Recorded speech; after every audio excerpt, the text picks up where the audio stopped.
అందరికీ హాయ్ అండి. నేనైతే ఈరోజు సండే ఒక మంచి ఇడ్లీతో అయితే రెసిపీ అయితే ట్రై చేశానండి.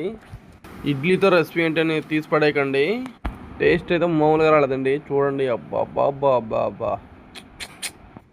ముందుగా టమాటా తీసుకుని టమాటాని అయితే సన్నగా కట్ చేసుకున్నానండి. తర్వాత ఒక ఉల్లిగడ్డ కూడా తీసుకుని ఉల్లిగడ్డ కూడా సన్నగా కట్ చేసుకున్నాను. తర్వాత స్టవ్ ఆన్ చేసుకొని బాండీలో నూనె అయితే పోసుకున్నానండి. టేస్ట్ కోసం నూనెతో పాటు నెయ్యి కూడా వేసుకున్నాను. స్మెల్ అయితే మామూలుగా లేదండి. తర్వాత తాలింపు గింజలు అయితే వేసుకున్నాము. తాలింపు గింజలు అయితే వేయించుకున్నామండి. తర్వాత ఎర్రగడ్డలు అయితే వేసుకున్నాము. తర్వాత పసుపు, తర్వాత ఉప్పు, తర్వాత టమాటా ముక్కలు అయితే వేసుకున్నానండి.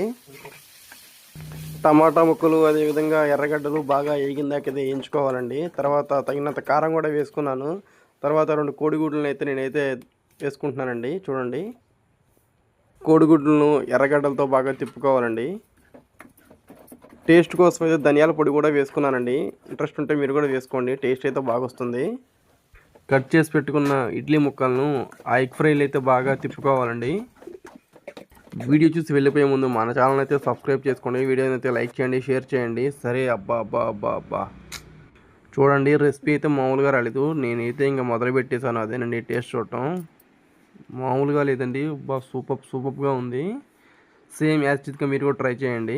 వీడియోని అయితే లైక్ చేయండి, షేర్ చేయండి, సబ్స్క్రైబ్ అయితే చేసుకోండి. బాయ్.